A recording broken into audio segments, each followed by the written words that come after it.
seems right. 'Cause when you're born, I lose my sight. It's hard. Welcome back to Farm Life Chronicles. Thank you so much for joining us after a very long hiatus. Anyway, today marks day one with our new chicks, and before they arrive, we always make sure that everything is perfectly set up. The first and most important thing, especially for this season, is that we decided to set up a circular plywood brooder. Now, you might be wondering, why a circular design? Well, this is quite a good shape. It helps prevent chicks from crowding into corners. I'm pretty sure you have a bit of an idea of that word. And it also reduces the risk of suffocation and unnecessary losses. I mean, you don't want that. You don't want your chicks dying. So we're trying to make sure that mortality is at 0. Anyway, it also ensures better heat distribution because every time when you heat the place, the heat maintains where it's supposed to be. So every chick gets the warmth it needs, and no matter where the chick is inside the brooder. So anyway, now we're on to what we currently are doing now, which is the drinkers. We have to make sure that we prepare the first drink for our chicks. This isn't just plain water, it's carefully mixed solution that helps them recover from the stress of transport and gives them a strong start. We're using warm water here, which is important because cold water can shock their tiny bodies, making them weak. We've also added Aliseryl, an antibiotic that helps prevent early infections, and glucose, of course, to give them an instant energy boost, and liquid paraffin, which aids in digestion. This first drink is crucial and it helps rehydrate the chicks and ensure they settle in quickly. So at the same time, you prepare the jiggers, and our main source of heat is the jiggers for the brooder. And make sure that the temperatures are good. And now currently we see that everything is set. So now the jiggers now get to go in, and you have to make sure that it's not too hot, that they are too like you get what I mean. So you have to make sure that everything is balanced out. So you place them properly, make sure that there is no burning of the chicks as well, and management has to be proper. Anyway, so that's just about what we do on the first day, and make sure that everything is set for the birds to come in. They find the temperatures are good and balanced, and we're also going to add food just so that we can make sure that everything is available to them the moment they walk into the farm. Well, now that everything is set in terms of temperature per se, we also move on to make sure that the drinkers are well positioned. Proper spacing here is very key, and we make sure that everything is positioned in a way that gives chicks easy access to both food and water to reduce competition and stress. You don't want the chicks to be straining when they're trying to get their water and food. Next, we spread the wooden chips across the floor. This serves as a bedding, and it keeps the brooder dry and prevents the chicks from coming into contact with cold flow. But not just any chippings. Make sure they're thick and large enough so the chicks don't mistake them for food. This small detail helps avoid digestive issues and keeps everything clean. So please don't go buy the one that's, what's it called?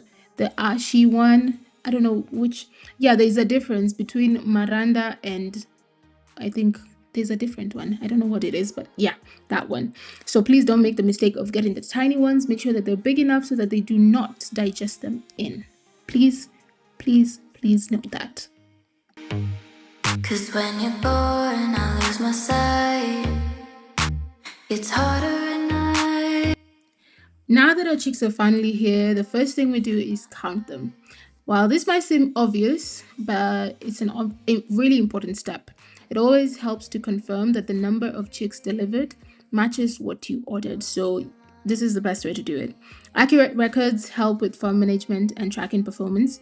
And if there is any missing or weak chicks, we can address it immediately. Checking that each chick is good as we place them in the brooder also gives us a chance to spot any that might need extra care and help. So don't make the mistake that I just did here. If you're a first-time farmer, please do not enter your farm in slippers. Please get the right gear. Please be dressed properly because you're going to have issues from the onset. And one thing that you always have to make sure is that there's a place, an area where you can go and disinfect before you get into the farm. It is necessary that you do not carry any kind of bacteria to the farm.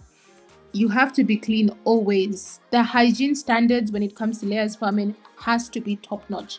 So this is not the correct gear for you to go into the farm, although I may have done it based on experience, but it's not the best thing. The chicks can be susceptible to any issues that may come with their dressing, and so your gear has to be proper. You should be in gumboots.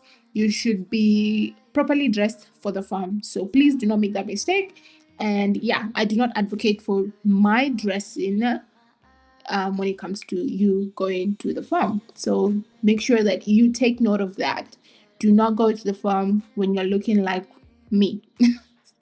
Probably next time I'll make sure that I will not do that. So yeah. So if you're keen to notice, when the chicks arrive, one of the things that we often do is we train them and we kind of give them a guide on how to do things when they get there. So if you notice, we're actually trying to make sure that at the moment that we pick one, we try and we take them to the drinkers and have them drink water first. So that way they're able to know that, okay, this is where I'm getting water, this is where I'm getting food. And they're very sharp. And again, if you notice the theory when it comes to birds is that they really are drawn to red. So they, I don't know, for some reason they like red, which is crazy because that's, I mean, Valentine's is here anyway, but so it's a story for another day. But what there is that you have to one by one give them the water, like train them how to actually go for it themselves, and they will actually know. And per se they were really really thirsty, and make sure the water has a bit of liquid paraffin. It helps with digestion, just to make sure they don't have constipation when they're eating. I mean, clearly their food is very very dry, so you have to make sure that they're having no issues when it comes to pooping. So yeah, train them to drink water, make sure the water has liquid paraffin and all the other stuff that needed, and that's good for you. Now we're all set. The chicks are ready and they're already enjoying the food. So just as I mentioned, we already decided to go for crumbs, chick and duckling crumbs, mainly because I thought it was a good option instead of doing the chick mash. But yeah, your vet will always advise, and if you want to do that, you can do that. But also, chick mash is not that bad as well.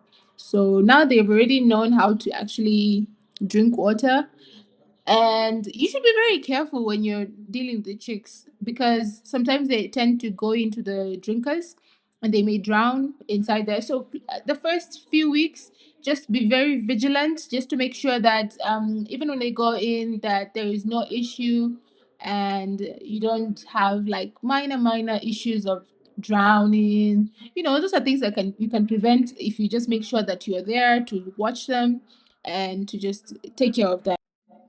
And with that, our chicks are finally home and set for a smooth start. For those interested, we've added recommendations for the medications we've used in the description box, so be sure to check that out. And we're also open to farm visits and consultations for anyone looking to start their own poultry farm at a fee, of course. If you'd like to learn from us directly, please reach out. And if you found this helpful, don't forget to like, share, and subscribe. See you in the next one. Bye bye.